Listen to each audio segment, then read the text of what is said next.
আসসালামু আলাইকুম সবাইকে। আমি মাহফুজ আলম অর্ণব আপনাদের স্বাগতম জানাচ্ছি আজকের 2S ল্যাবের ক্লাসটিতে। তো আমরা আজকে দেখব যে কিভাবে 2S ল্যাব ডিজাইন করতে হয়, এটা রিইনফোর্সমেন্ট ডিটেইলস করতে হয়।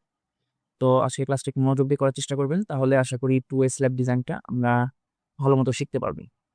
তো ফার্স্টে আমাদের হচ্ছে প্রশ্নটা আমরা পড়ি। আমরা হচ্ছে 2S ল্যাবের বেশি ডিটেইলসটা এখন দেখছি না, থিওরিটিক্যাল। আমরা ডিরেক্ট ম্যাথ করছি, ম্যাথ করতে করতে আমরা থিওরিটিক্যাল ডিটেইলসগুলো জানতে চাই। তো প্রশ্ন বলেছে a monolithic reinforced floor is to be composed of a rectangular bay measuring হচ্ছে আমার 21 feet into 26 feet clear span. Dimensions for the 2A slab panel. এখানে আমাকে একটা কথা বলছে যে 2A slab panels are 20 into 25. আমার প্রশ্ন হচ্ছে যে আমার আসলে স্ল্যাবের সাইজ কোনটা। তো এই জিনিসটা যেটা বলছে এটা মূলত হচ্ছে আমার বিম থেকে বিমের ডিস্টেন্স। আমাদের 2A স্ল্যাবের একটা রুলস হচ্ছে 2A স্ল্যাবটা 4টা বিমের উপরে থাকে, ঠিক আছে। এই মাঝখানে হচ্ছে আমার 2A স্ল্যাবটা। তো এই ডিস্টেন্সটা মূলত বলেছে আমার এই বিমের সেন্টার থেকে এই সেন্টার পর্যন্ত, এই বিমের সেন্টার থেকে এই সেন্টার পর্যন্ত, এরকম একটা ডিস্টেন্স আর কি এখানে বোঝানো হয়েছে। আর মেইন যে ডিস্টেন্সটা যেই স্ল্যাবটার উপর আমরা ক্যালকুলেশন করব সেটা হচ্ছে আমাদের এই নিচের পার্ট। আমি যে চিত্রটা এঁকেছি এটা যে একদম অ্যাকুরেট ব্যাপারটা তা না, আমি আর কি কনটেক্সটটা বুঝাতেছি। ঘটনাটা এরকম যে এখানে হচ্ছে আমাদের বিম সহ ক্যালকুলেট করা হয়েছে, আর এই নিচের অংশটা হচ্ছে আমার বিম ছাড়া ক্যালকুলেট করা হয়েছে। The floor is to be design to carry a service load, live load of হচ্ছে 137 PSF।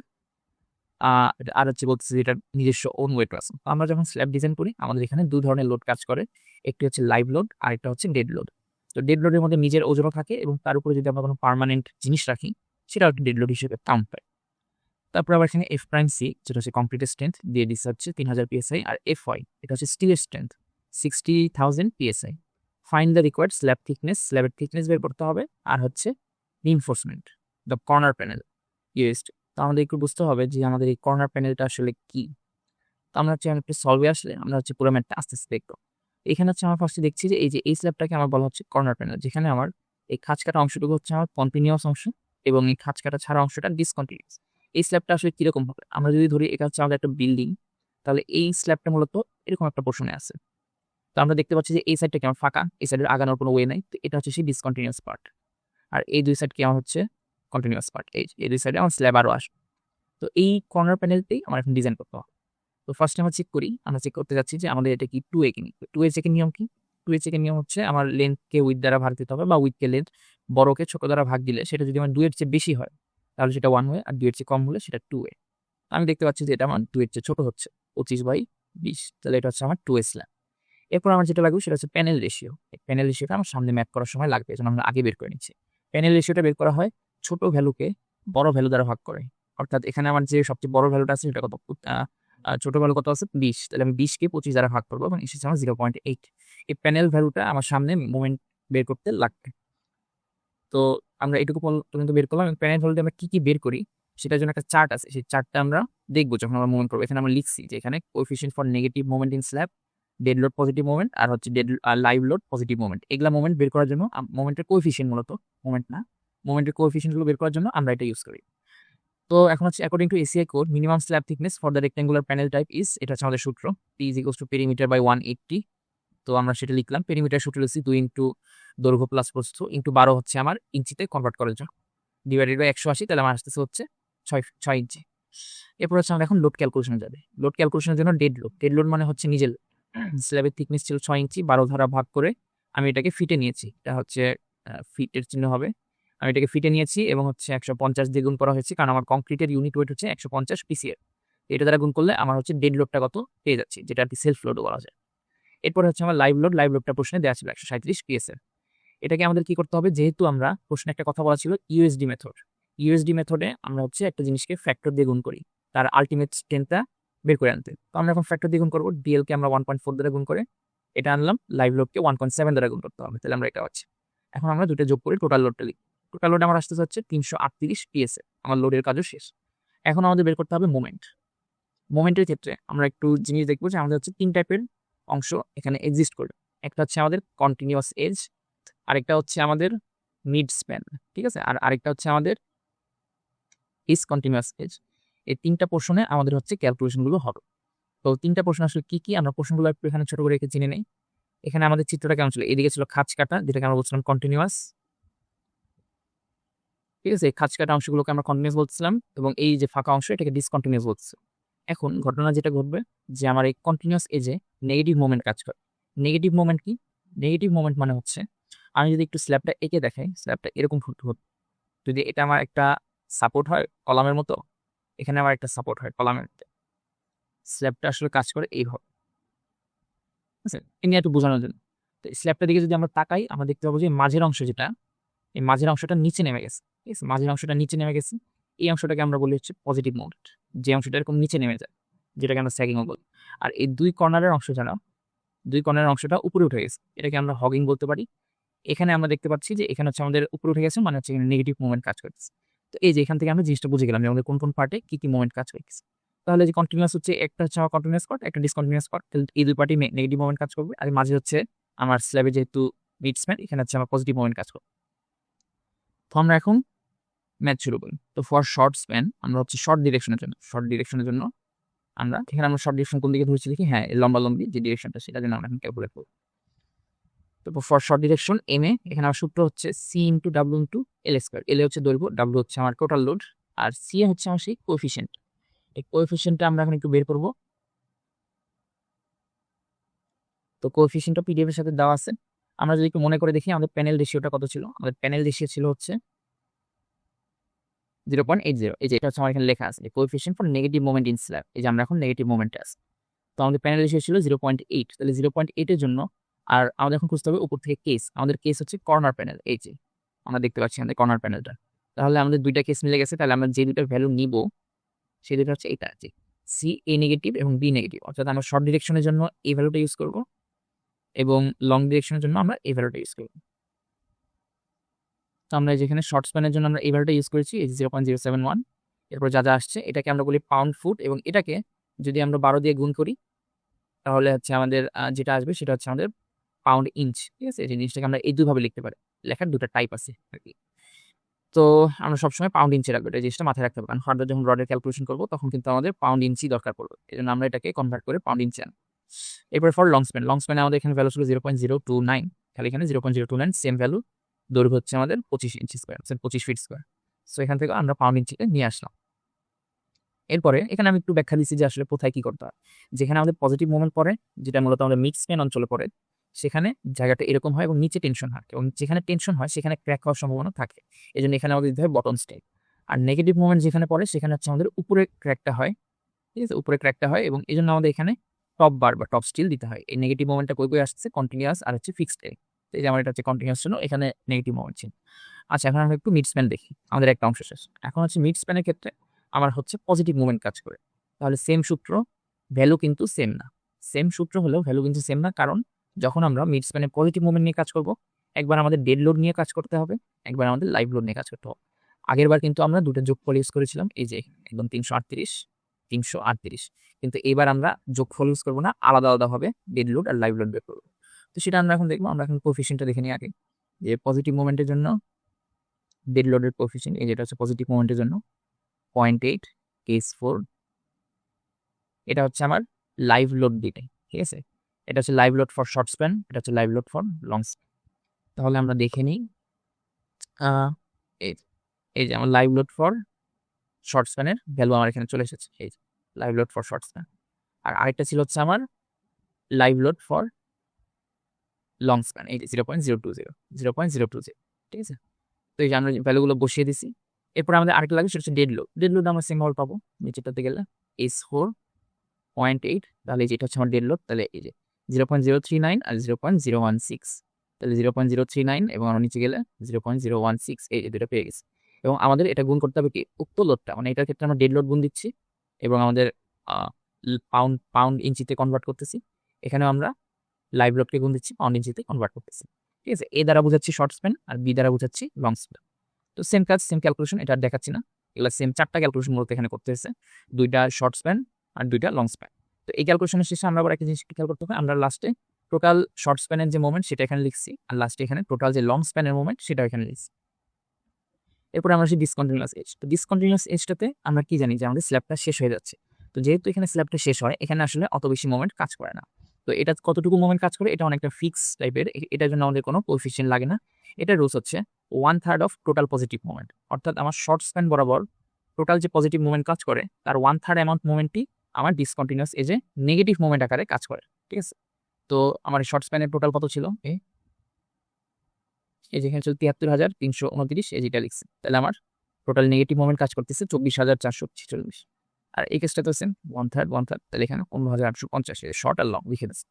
তাহলে আলটিমেটলি ব্যাপারটা কি হয়? আলটিমেটলি ব্যাপারটা হয় যে এটা যদি আমার স্ল্যাব হয়, আমার মূলত রিজিয়নগুলোকে যদি আমি ভাগ করে দিই, এরকম ধরো আমার হচ্ছে এটা মিড স্প্যান, ঠিক আছে, আমার হচ্ছে শর্টের দিকটা হচ্ছে এই দিকটাতে, এই দুই দিক হচ্ছে আমাদের শর্ট, না সরি, এই দুই দিকটা হচ্ছে আমাদের ডিসকন্টিনিউয়াস, আর এই এইটুকু এই দিকগুলো হচ্ছে আমার হচ্ছে কন্টিনিউয়াস, মানে অনেকটা এরকম বলতে চাচ্ছি আর কি। এই দুটো হচ্ছে আমার ডিসকন্টিনিউয়াস, আর হচ্ছে এই দুটো কন্টিনিউয়াস, ঠিক আছে। এখন আমার মেনলি রিজন ভিত্তিক কোথায় কি মুভমেন্ট কাজ করলো এই জিনিসগুলো আমরা বের করলো, আর কিছু জাস্ট রিজন বেসড, ঠিক আছে, রিজন বেসড গুলো মুভমেন্ট বের করলো। এরপর আমরা হচ্ছে সামনে বার ক্যালকুলেশনগুলো করবো। এখানে স্টিল ক্যালকুলেশন লিখলে আসলে শুরু করিনি, আরেকটু দেরি আছে স্টিল ক্যালকুলেশন। আমাদের আরেকটা জিনিস বের করতে হবে গুরুত্বপূর্ণ, সেটা হচ্ছে ইফেক্টিভ ডেপথ। ইফেক্টিভ ডেপথটা কত? ইফেক্টিভ ডেপথের সূত্র হচ্ছে যে আমার টোটাল যে ডেপথটা থাকবে সেটা থেকে আমার ক্লিয়ার কভার মাইনাস দিতে হবে। ক্লিয়ার কভার হচ্ছে আমার 0.75 ইঞ্চ, ঠিক আছে, রড থেকে ক্লিয়ার কভার। তারপরে আমার মাইনাস দিতে হবে হচ্ছে যেই ডায়ামিটারের রড থাকবে সেই ডায়ামিটারের রেডিয়াসটা, কারণ আমার ক্লিয়ার ডেপথ মানে হচ্ছে একদম টপ পোর্শন থেকে একদম লাস্টের বটম রডের রেডিয়াস বরাবর, নট লাস্ট পয়েন্ট, রেডিয়াস বরাবর, মানে এটার মাঝ বরাবর।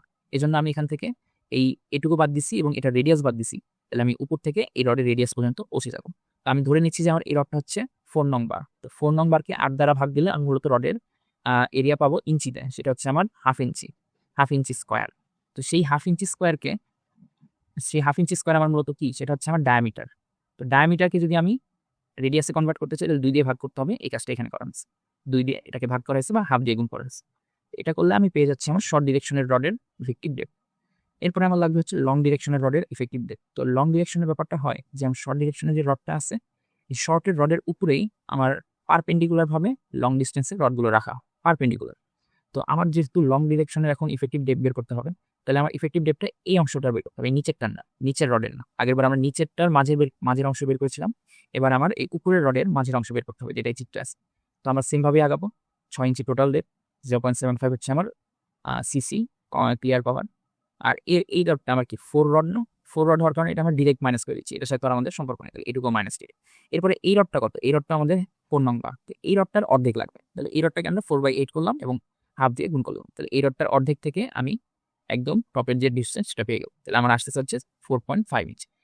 মূলত আমরা আগের ক্যালকুলেশনটাই করেছি, জাস্ট আমাদের একটা ফুল রড ডিরেক্ট মাইনাস করেছি, যেটা হচ্ছে এই রডটা। এছাড়া বাকি ক্যালকুলেশনটা আগের অংশ করবো, ওগুলো আমাদের সামনে লাগবে। এরপর হচ্ছে আমাদের আরেকটা গুরুত্বপূর্ণ অংশ, সেটা হচ্ছে মিনিমাম স্পেসিং রিকোয়ার্ড। মিনিমাম স্পেসিংটা হচ্ছে আমার কতটুকু আমার রড মিনিমাম আমার দিতেই হবে আমার রিইনফোর্সমেন্টে, আর আমার হচ্ছে কতটুকু স্পেসিং আমি সর্বোচ্চ দিতে পারবো, ঠিক আছে, এর চেয়ে বেশি স্পেসিং দিতে পারবো না। তো আমি দেখি এখানে আমি কি করবো, এস মানে হচ্ছে আমার স্টিল এরিয়া, মিনিমাম আমার কতটুকু স্টিল এরিয়া দিতে হবে। যখন আমাদের 60K PSI এর ম্যাথ থাকবে, ঠিক আছে, 60K PSI আমাদের স্টিলের স্ট্রেংথ প্রশ্নে গেলে আমরা দেখতে পাবো যে এটা আমাদের 60K ছিল, তখন আমরা এই সূত্রটা ইউজ করবো 0.0018 বিট, ঠিক আছে। আর যখন আমাদের 50 বা 40 থাকবে, ঠিক আছে, 50 বা 40, তখন আমরা ইউজ করবো হচ্ছে 0.0020 বিটি, ঠিক আছে, যখন 40 বা 50 থাকবে। আমাদের এখন 60 আছে, আমরা 0.0018 করবো। তো এখানে আমার বি কি, বি হচ্ছে আমার প্রতি 1 ফিটের জন্য আমি স্ট্রিপ আকারে ডিজাইন করতেছি, জন্য আমার বেস লেন্থটা 12 দিয়েছি, 12 ইঞ্চি। আর থিকনেস হচ্ছে আমার স্ল্যাব থিকনেস, এটা দিলে আমরা যেটা পাচ্ছি সেটা হচ্ছে 0.13 ইঞ্চি স্কয়ার। আমার এই রডের ক্ষেত্রে, সরি এই স্ল্যাবের ক্ষেত্রে প্রতি 1 ফিট জায়গায় আমার 0.13 ইঞ্চি স্কয়ার রড থাকতেই হবে, এর চেয়ে কম রড থাকা যাবে না। আমার যদি ক্যালকুলেশন করেও এর চেয়ে কম আসে, তবুও আমার এই পরিমাণ রডটাই দিতে হবে। এরপর আমরা হচ্ছে ম্যাক্সিমাম স্পেসিং। ম্যাক্সিমাম স্পেসিংয়ে আমরা যদি যাই তাহলে এটা সূত্র হচ্ছে 2T, 2 ইন্টু থিকনেস ছিল আমার 6 ইঞ্চি, তাহলে আমার ম্যাক্সিমাম স্পেসিং আসছে 12 ইঞ্চি। তো এখন আমরা এখান থেকে একটা কমেন্ট করলাম যে we need at least 0.13 inch square rod in 1 foot, যেটা আমি মাত্র বললাম। এরপরে আমার এখন স্পেসিংটা বের করতে হবে, যে আমি যদি এখন 4 নং বার নিই অথবা 3 নং বার নিই, কোনটা দিয়ে আমি আমার লোয়েস্ট স্টিল এরিয়াকে স্যাটিসফাই করতে পারবো, ঠিক আছে, মানে আমি লোয়েস্ট স্টিল এরিয়াটাও ইউজ করবো এবং আমি আমার আর স্পেসিংটা কত রাখবো এই জিনিসটা আমার জানতে হবে। কারণ সামনে যখন আমরা ডিসকন্টিনিউয়াস এজ ডিজাইন করবো, তখন আমরা দেখবো যে আমাদের অনেক অল্প স্টিল লাগতেছে, তখন আমরা এই ফর্মুলাটা বা এই জিনিসটা এখান থেকে ডিরেক্ট নিয়ে নেব। তো এখানে আমরা দেখতে পাচ্ছি যে আমার 0.13 ইঞ্চি স্কোয়ার স্টিলের জন্য 12 ইঞ্চি করে আমার গ্যাপ প্রয়োজন। 12 ইঞ্চি গ্যাপ কেন প্রয়োজন? কারণ আমি কিন্তু এখানে বেসটা 12 দিয়েছিলাম, এই যে 12 ইঞ্চি। তারপর আমার একের জন্য কত প্রয়োজন, এবং 0.20 হচ্ছে আমার 4 নং বারের এরিয়া, ঠিক আছে, এটা একটা চার্ট আছে কোন বারের কি এরিয়া হয়। তো 4 নং বারের এরিয়া হচ্ছে আমার 0.20 ইঞ্চি স্কোয়ার। তো আমরা এখন এটা দিয়ে কি করলাম, এটা দিয়ে আমরা পেয়ে গেলাম 18 ইঞ্চি সেন্টার টু সেন্টার। এখন ঘটনা হলো আমার কিন্তু ম্যাক্সিমাম স্পেসিং কিন্তু 12 ইঞ্চির চেয়ে বেশি হতে পারবে, যেহেতু আমি 4 নং বার দিলে আমার 18 ইঞ্চি সেন্টার টু সেন্টার দিতে হচ্ছে, আমরা কি করলাম এটাকে রিজেক্ট করে দিলাম যে না, এটা সম্ভব না। এরপরে আমরা আসলাম 3 নং বারে, ঠিক আছে, সেম কাজ করলাম, সেম ক্যালকুলেশন 3 নং বারের জন্য, যেটার এরিয়া হচ্ছে 0.11। এটা দিয়ে আমরা দেখতে পাচ্ছি যে আমার এখানে এসেছে 10 ইঞ্চি সেন্টার টু সেন্টার। এটা কিন্তু আমার 12-র চেয়ে ছোট, অর্থাৎ আমার ওয়ার্স্ট কেস যেটা হচ্ছে সবচেয়ে কম স্টিল প্রয়োজন হবে, ওই মোমেন্টে আমি 3 নং বার ইউজ করবো 10 ইঞ্চি সেন্টার টু সেন্টার। এটা হচ্ছে আমার গ্রান্টেড। এখন হচ্ছে আমাদের মেইন পোর্শন শুরু, সেটা হচ্ছে স্টিল ক্যালকুলেশন। স্টিল ক্যালকুলেশনের ক্ষেত্রে আমরা হচ্ছে 2টা সূত্র ইউজ করবো এবং আইটারেশন মেথড ইউজ করবো। তো স্টিল ক্যালকুলেশনে আমরা হচ্ছে আগের ভ্যালুগুলো টানবো শর্ট ডিরেকশনের জন্য কন্টিনিউয়াস এজের ভ্যালু। শর্ট ডিরেকশনের কন্টিনিউয়াস এজের ভ্যালু ছিল হচ্ছে আমার এটা। তো আমি ভ্যালুটা কি করবো, এখানে ইনপুট দিব। এখানে আমরা সূত্রের পরিস্থিতিটা একটু দেখে নিই। এস হচ্ছে আমার এরিয়া অফ রড, এম হচ্ছে মোমেন্ট, এফ ওয়াই হচ্ছে রড স্ট্রেংথ, ইফেক্টিভ ডেপথ, এটা হচ্ছে আমার কংক্রিট স্ট্রেস ব্লক ডেপথ, আর হচ্ছে আমার এই ফাই ভ্যালুটার মানে হচ্ছে strength reduction factor for flexor.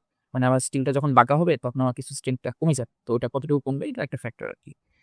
তারপরে আমার এফ প্রাইম সি হচ্ছে কংক্রিট স্ট্রেংথ, যেটা 3000 পিএসআই, আর বি হচ্ছে উইড অফ স্ল্যাব, যেটা আমরা 1 ফিট ধরে নিয়েছি শুরুতেই, ঠিক আছে।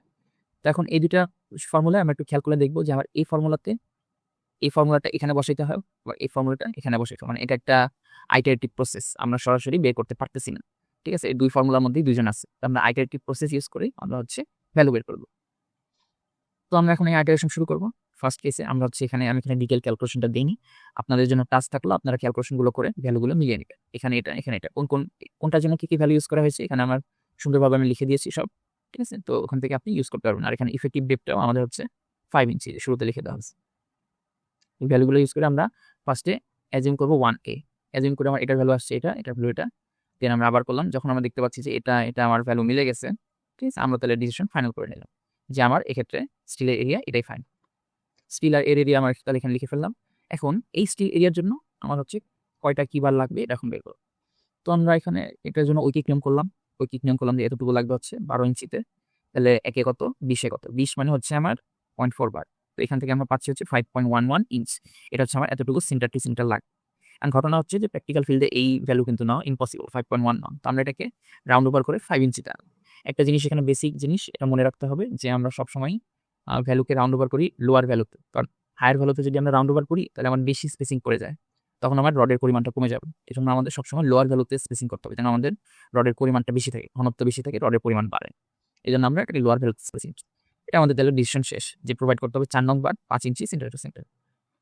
এরপরে আমাদের শর্ট ডিরেকশন, এখনো অবশ্যই একটা জিনিস বলি যারা শর্ট ডিরেকশন সম্পর্কে বুঝতেছে না, এই যে এটা হচ্ছে আমার শর্ট ডিরেকশন, ঠিক আছে, এটা হচ্ছে আমার শর্ট ডিরেকশন, এইভাবে হচ্ছে আমার যাচ্ছে লং ডিরেকশন বরাবর পা। তো এখন আমরা আসি আমাদের শর্ট ডিরেকশন মিড স্প্যান, এখন হচ্ছে আমাদের মাঝের অংশটুকু। মিড স্প্যানের জন্য আমার ডির ভ্যালু এটা, আমার মোমেন্ট আমি উপর থেকে নিয়ে এসেছি এটা পজিটিভ মোমেন্ট, আইটারেশন করলাম সেম ভাবে 1 দিয়ে শুরু করে, ঠিক আছে, আইটারেশন করে এটা এখানে বসাবো, আবার এটা এখানে বসাবো, বসে এখানে মিলে গেছে। তো আমরা এখানে আইটারেশন মিলে গেছে, আমরা এখন লিখে দিলাম যে আমার কত আসবে। এটার ক্ষেত্রে আমরা 4 নং বার ইউজ করেছি, 8.3 তে এসেছে, রাউন্ড ওভার করে 8 ইঞ্চি নিয়েছি, বললাম 4 বার আমার হচ্ছে এখানে 8 ইঞ্চি সেন্টার টু সেন্টার। এরপর হচ্ছে আমার আরেকটা বাকি, সেটা হচ্ছে ডিসকন্টিনিউয়াস এজ। ডিসকন্টিনিউয়াস এজের জন্য সেম ভাবে সেম ক্যালকুলেশন সেম জিনিস, খালি আমরা একটা জায়গায় এসে এখানে আটকে গেলাম, সেটা হচ্ছে স্টিলের ভ্যালু এসেছে 0.092, আর আমরা জানি যে আমাদের লোয়েস্ট স্টিল ভ্যালু নিতে হবে 0.13 ইঞ্চি স্কোয়ার, যেটা আমরা আগে দেখে এসেছি। তাহলে এই ভ্যালু নিয়ে তো আমি কাজ করতে পারবো না, আমার এই ভ্যালুটা নিয়েই কাজ করতে হবে। তো এই ভ্যালু নিয়ে কাজ করার ক্ষেত্রে আমরা উপরে কিন্তু ক্যালকুলেশনটা অলরেডি করে এসেছিলাম। এই যে আমরা সবচেয়ে লোয়েস্টের জন্য কাজ করেছিলাম যে 4 নং বার নিলে 18 ইঞ্চি আসে, এই জন্য আমরা 4 নং বার নিতে পারি না। সেক্ষেত্রে আমার নিতে হবে কি 3 নং বার 10 ইঞ্চি, এই যে এটা 3 নং বার 10 ইঞ্চি। এটা এখানে আমি আবার ক্যালকুলেশন করে দেখিয়েছি, যেটা দরকার নেই, বলতো আমরা এখানে 3 নং বার 10 ইঞ্চি। এটা একটা পসিবল সলিউশন, কিন্তু যদি আমাকে যদি আমার প্র্যাকটিক্যাল ফিল্ডের কথা চিন্তা করা হয়, সেখানে মূলত বলে যে আমার হচ্ছে একটা সেম ডাইরেকশন হোক, সেটা শর্ট অথবা লং, একই সাইজের বার ইউজ করতে হবে। অর্থাৎ আমার যদি শর্ট ডিরেকশন আমি ইউজ করি 4 নং বার, তাহলে আমার সকল কেসে 4 নং বারই ইউজ করতে হবে, এটা আমার প্র্যাকটিক্যাল ইনস্ট্রাকশনস বলে। তো আমি এখন তাহলে 4 নং বার দিয়ে এখানে ক্যালকুলেশন করে বললাম যে আমার তো এখানে 18 ইঞ্চি আসে, সম্ভব না, তখন কি করতে হবে, তখন আমার 4 নং বারেরই 12 ইঞ্চিতে নিতে হবে, ঠিক আছে। এটা নিলে কিন্তু ঘটনাটা সলভ হয়ে যাচ্ছে, জাস্ট একটা প্রবলেম থেকে যাচ্ছে, সেটা হচ্ছে এটা নট ইকোনমিক্যাল, অর্থাৎ আমার এখানে রডের পরিমাণটা অনেক বেড়ে যাচ্ছে, যেটা আসলে কোনো সমস্যা না, টাকা পয়সা থাকলে এখানে আমরা ইজিলি কাজটা করতে পারবো, বাট জিনিসটা ইকোনমিক্যাল না, মানে আমার টাকা পয়সা বেশি খরচ হবে এখানে। এছাড়া স্ট্রেংথ কিন্তু আমরা আরো বেশি পাবো, কারণ এখানে আমরা আরো বড় সাইজের rod 12 inch centre to centre নিচ্ছি, সো এখানে আমরা এই রডটা অ্যাকচুয়ালি ইউজ করবো। এরপর আমরা আসি হচ্ছে লং ডিরেকশনের কথা। লং ডিরেকশনে আমরা সেম কাজ করেছি, সেম ক্যালকুলেশন প্রোভাইড করলাম বার 3 সাইজে, ঠিক আছে। শর্ট ডিরেকশনে আমরা সবগুলো 4 সাইজের বার ইউজ করছি, লং ডিরেকশনে আমরা 3 সাইজের। এরপর আমি এটা দেখাচ্ছি, এখানে আমরা সেম ভাবে ইউজ করছি 4 দিয়েও কি করা যায়, ঠিক আছে? এটা আমরা বলছি যে পসিবল, আমরা এটাই নিইনি। আমি মূলত এটা এই অংশটাই নিছি। এই অংশটা মূলত আমাদের পড়তে হবে না, ঠিক আছে? এই অংশটা আমি মূলত দেখানোর জন্য দেখিয়েছি যে আসলে 4 নং বার নিলেও কি হতো, ঠিক আছে? আমাদের মেইন পরীক্ষায় আমরা একবারই ক্যালকুলেশন করে একটা বারই বের করবো এবং এখানে শেষ। এগুলো আমাদের বারবার করে সবগুলো রডের জন্য দেখাতে হবে না। আমরা একটা রডই বের করবো এবং বলে দেবো শেষ, পসিবল। এরপর হচ্ছে আমার আসছে লং ডিরেকশন। লং ডিরেকশনের জন্য আবার long direction mid span same ভাবে ক্যালকুলেশন।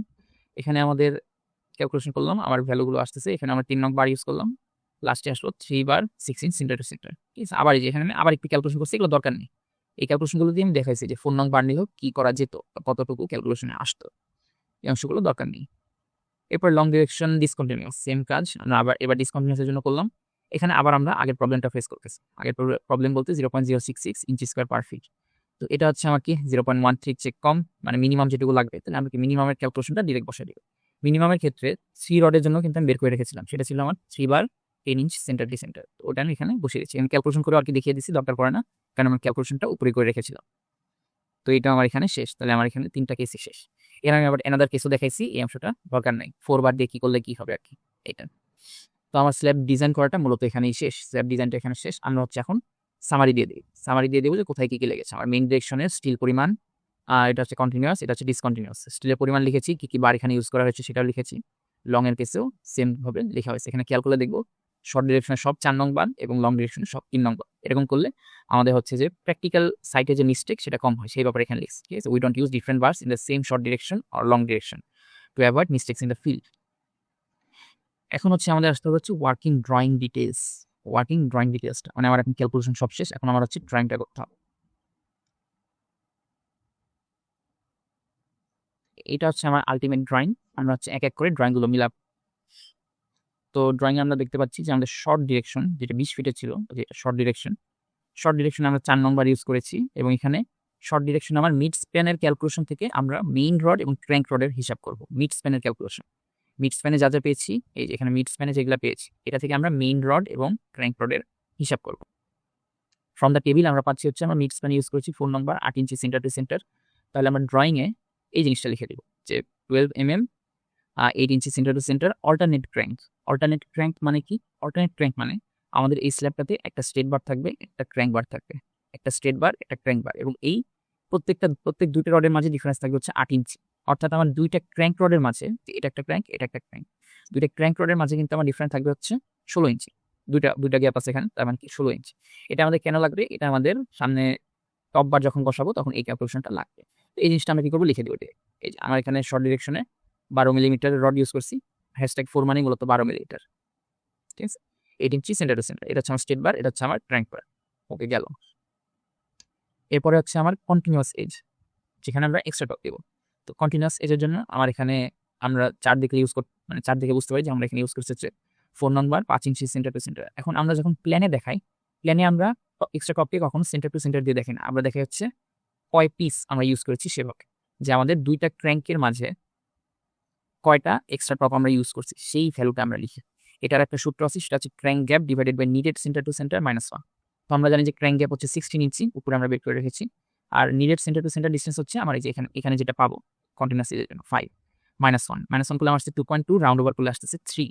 এর মানে ড্রয়িং আমি লিখবো হচ্ছে 3টা 12 মিলিমিটার এক্সট্রা টপ ইউজ করতে হবে, যেটা প্রতি দুইটা ক্র্যাঙ্ক বারের মাঝে প্লেস হবে। একটা ক্র্যাঙ্ক আরেকটা ক্র্যাঙ্ক এর মাঝে হচ্ছে 3টা 12 মিলিমিটার এক্সট্রা টপ। এটা এখন আমাদের একটু ড্রয়িং এ কেমন দেখাচ্ছে দেখি। আমাদের কন্টিনিউয়াস এজ হচ্ছে এটা আর এটা। তো আমরা এখানে কি পেয়েছিলাম জানো? এখানে পেয়েছি হচ্ছে 3টা 12 মিলিমিটারের এজ। আমরা এখানে এটা দিয়ে দিচ্ছি, ঠিক আছে? 3টা 12 মিলিমিটার এক্সট্রা টপ। এরপর ডিসকন্টিনিউয়াস এজ সেম ভাবে আমরা 4 থেকে এটা পাই। ক্র্যাঙ্কের হিসাব করে আমরা পাচ্ছি হচ্ছে 1। ড্রয়িং এ লিখে দিব একটা 12 mm এক্সট্রা টপ, ঠিক আছে? এটা আমাদের কই যাবে, এই যে এই সাইডটা একটা 12 mm এক্সট্রা টপ। এটা ছিল ডিসকন্টিনিউয়াস এজ, এটা ডিসকন্টিনিউয়াস এজ, এটা কন্টিনিউয়াস, ঠিক আছে? এরপরে আমাদের যাবে হচ্ছে লং ডিরেকশন। লং ডিরেকশনে আমরা মেইন বার যেটা ইউজ করছি সেটা হচ্ছে 3 নং বার 6 ইঞ্চি সেন্টার টু সেন্টার। এই এখানে লেখা আছে 3 নং বারকে 10 মিলিমিটার লেখা হয়, ঠিক আছে? 6 ইঞ্চি সেন্টার টু সেন্টার। আর আমাদের হচ্ছে সেম ক্যালকুলেশনগুলো সেম, এই জন্য বলতেছি না। কন্টিনিউয়াস এজের জন্য আমাদের সামারিতে লেখা ছিল এই ভ্যালুটা 3 নং বার 4 ইঞ্চি সেন্টার টু সেন্টার।